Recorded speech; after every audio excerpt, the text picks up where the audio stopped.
Welcome back to the Art of the Photo Shoot. Today we're looking at a shoot from 2014 called Boots in the Rain.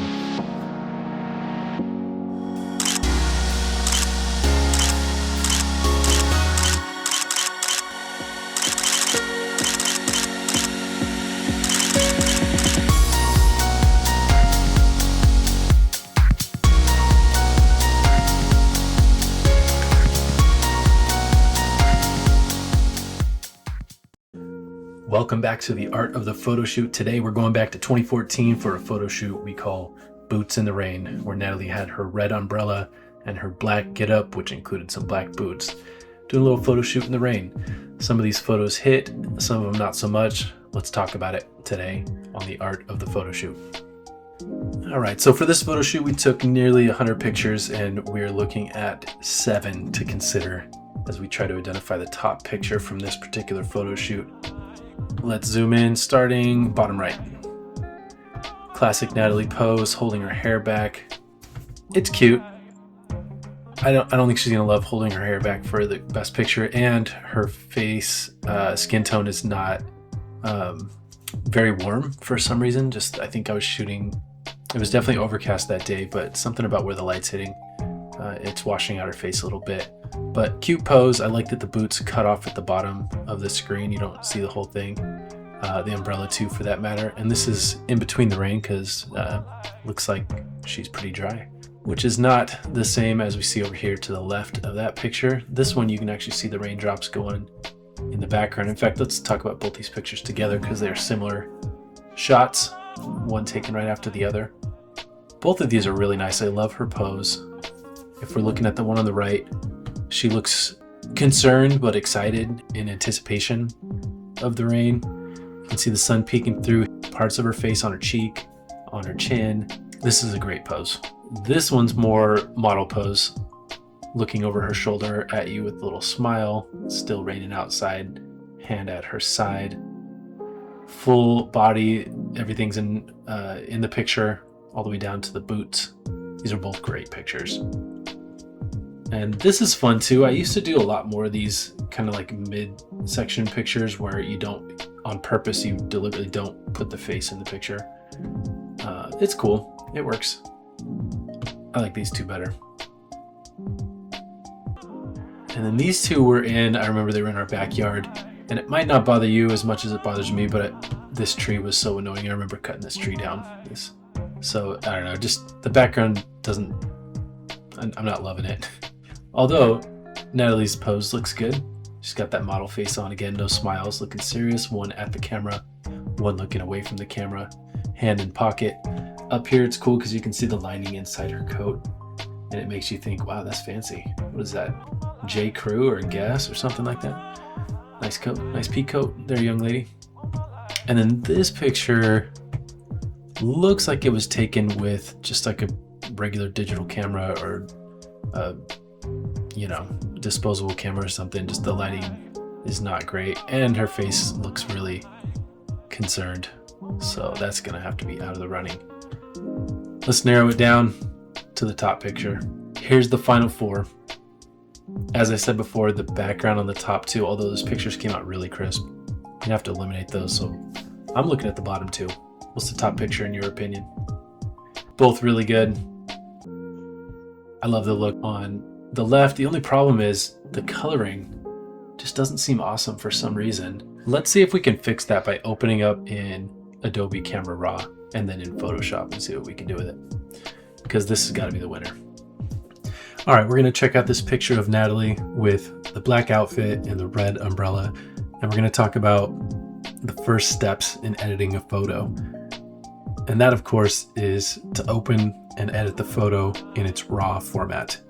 So the RAW format, as opposed to JPEG or PNG or something like that, is like the digital negative. The RAW is the digital negative. You have all the information of the picture, a span that you can move the exposure, the contrast in ways that you cannot with the JPEG. So when I'm working with pictures from someone's wedding or engagement shoot or family shoot, I always start with the raw image and make my adjustments there first. So let's take a look. With Natalie, it's actually exposed pretty nicely. If I were to change the exposure up, she starts to get washed out. If I change it down, she starts to become in shadow. So this actually is pretty close to where I wanted it. It might go up a teeny bit from 0. Actually, before I do that, let's hit just the auto button, see what it suggests. It suggests the exposure go down a little bit, contrast up a little bit, highlights down a little bit. Okay, let's play with it manually. So the highlights, I wonder why they suggested it go down. Kind of like it brighter. And I just want to be careful not to wash out her face. So let me zoom in there so we can make sure that's not getting messed up. Yeah, I guess they're right. It should be a little lower for the highlights. Shadows. So it's going to take the darker parts of the photo and just make those lighter or darker. Let me zoom back out so I can see what's happening everywhere else. So if I take the shadows, move those way down, I start to see her dress and her boots fade into the background with the dark foliage and the dark road. So I do like the look of her dress being dark, just not that dark. And if you were to adjust the blacks, you're going to see the same effect. So, for example, if you didn't like the creases here, or the little lint and stuff like that, you can start to lose that if you lower the black. It starts to go away. That looks pretty cool. And if I were to adjust the white, it's not doing much. It's really just taking the sky. So it's the difference of the sky being totally washed out, or being able to see some of the clouds there. If I take the whites down, so I'll keep it down a little lower so I can see the clouds. What about if I change the contrast? Okay, see what happened there? So things aren't as crisp when you take the contrast down. When you put it up, it's very crisp, but the darks get way too dark. So really this contrast is the same effect as moving the blacks and whites, really. All right, we can mess with the color temperature. I tend to like my pictures looking a little warmer. So I'll move that up a teeny bit. Notice the skin tone change. So from here to there, it's warmer. We'll keep it warmer. The tint, I usually don't mess with that too much, unless it was taken in low light. Sometimes you can bring more greens in. All right, we'll keep that where it was. Vibrance. Yeah, you can do a little too much there. It starts to mess with her skin. So we'll keep the vibrance up a little bit. Saturation, so much color is here. Is all the way down is black and white. All the way up is completely full of color. Like there's too much ink in the printer or something. So let's bring that back down to a reasonable amount. These other effects, sometimes I'll look at vignetting. Vignetting brings it dark or light in the corners of the picture. So like that's way too much, of course. And then the other way, it brings it white in the corners. So sometimes I like a little dark coming from the corners. It does help you to focus on the subject, but not too much where it's noticeable. Did you notice that you can actually see some of the raindrops in the photo here? That looks pretty cool. All right, so now that I have that going, let's open it in Photoshop and edit the JPEG.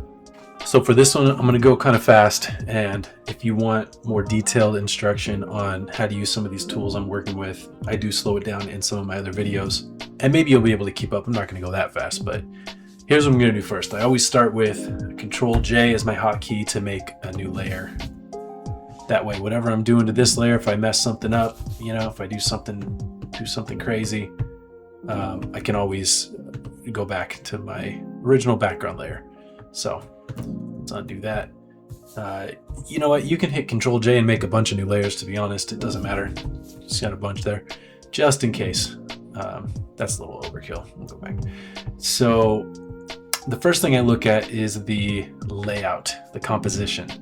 Does this make sense? Do I need to stretch it or transform it in any direction? So I see that the umbrella is just peeking off the edge of the page on top. I can't fix that in terms of showing the whole umbrella because it's not in shot, but I could make even more of the umbrella out of shot, which might look kind of cool. So I'm gonna go Control T as my hotkey to transform, grab a corner and move it up, see if that does anything. That does look cooler for the umbrella effect because it makes it seem like it's just endless, but it does bring Natalie's face closer to the top of the page, which I don't love. So we're gonna take that back actually. Maybe somewhere around there will work. Okay, and then on the bottom, the boots don't go quite off the edge of the page. You can see the reflection of the boots on the wet ground.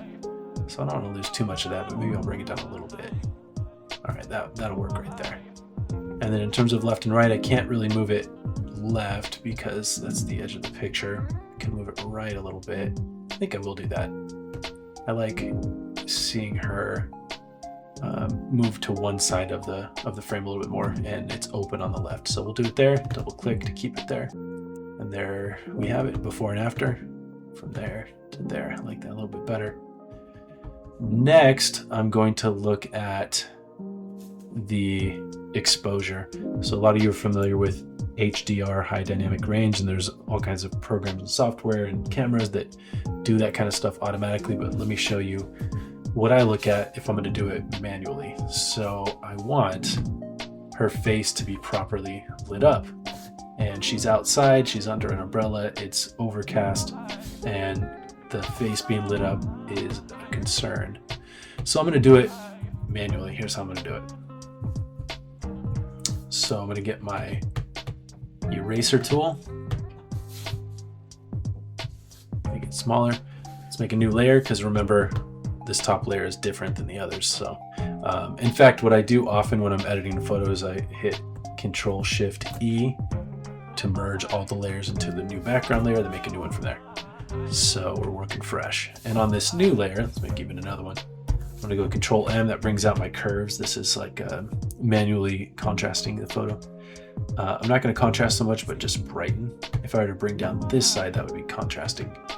But we're just gonna brighten it. Way brighter than we need. You'll see why in a minute. So when I zoom out, that's obviously way too bright. But the face is now lit up a little bit more properly. So what I'm going to do is bring that new layer below the previous layer. There's the original. And then I'm going to erase parts of her face where I want it to reveal the brighter layer underneath. And when I do that, you can mess with your opacity and your flow. If you have the opacity at 100% and the flow at 100%, then erasing it looks really silly. Actually, what did I do wrong there? Actually, I didn't look too bad. I think it's because the brush is a blurry, like a soft. Oh yeah, the hardness is at 0. If I had the hardness at 100 and then do it, see, look at that. That's not what we want. That'd be ridiculous to do something like that. So let's undo.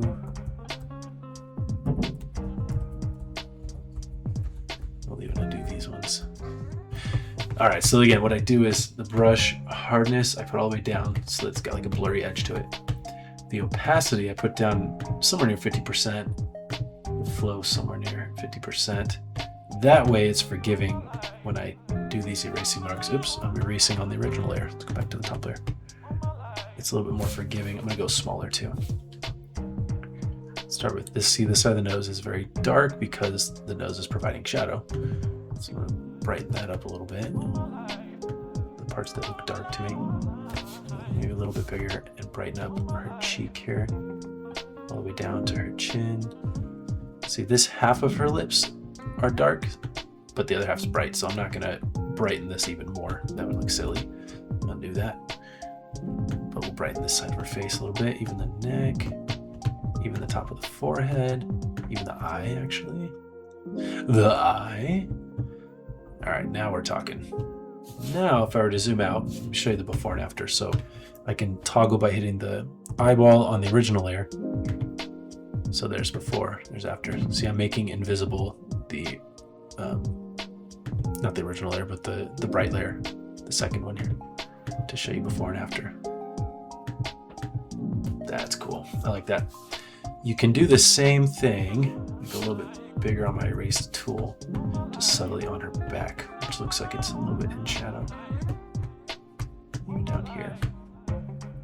See if there's anything else that needs to be brightened up a little bit. I think the rest is fine. Maybe a little bit here. Maybe a little bit here. Oh, I love that you can see the raindrops. That's so cool. Okay, very nice, very nice. Now, let's do something else here. I'm gonna go Control-Shift-E to merge all the layers, make a new layer or two. And now see her hair peeking out the back of her face there. It's natural, it looks fine, but I'm going to get rid of it. That way it appears as if all the hair is in the front here. So I'm gonna go smaller on my erase tool. Actually, you know what? I'm gonna grab the clone stamp tool. I did that in another video.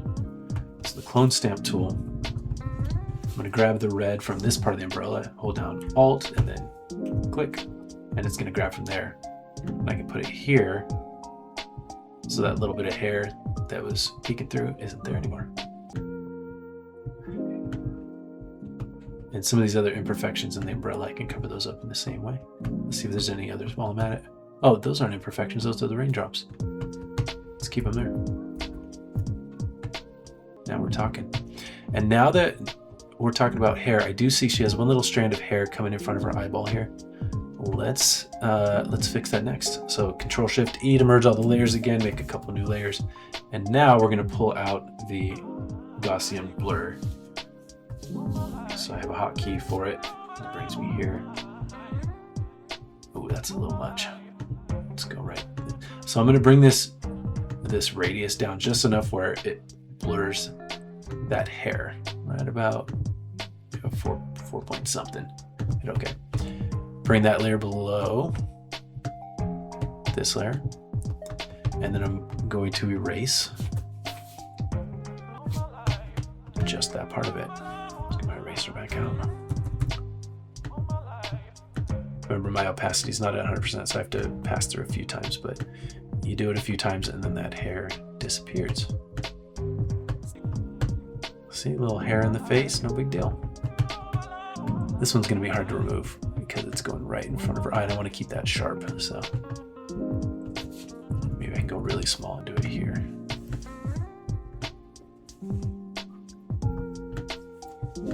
Yeah, now that I'm gonna get my clone stamp tool back out again. Now that I know that's a raindrop and they're kind of all over, but I don't like how that looks right there. So I'm gonna cover up the raindrop. Okay.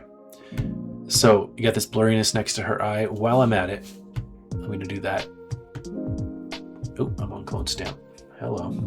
Eraser again. I'm going to do that to other parts of her face that there's just a lot of noise coming in here, and that's because of lack of light. When I took the picture, remember I brightened this part up, but now it's noisy, meaning it's got all this graininess to it. So I'm going to smooth that out a little bit where I see it. And it's mainly on this side of her face that was more in shadow. You're going to see that. That's looking pretty good. Notice I'm not doing it to her eye or her eyebrows because those parts I want to be sharp. So sharp, in fact, that I'm going to make them even sharper. Let me show you that one next. I'll finish up with this. So again, I'm erasing from the original layer to reveal the blurred layer underneath a little bit, which gets rid of some of these noisy parts of the picture, all the way down to the neck spine. Boom. Okay.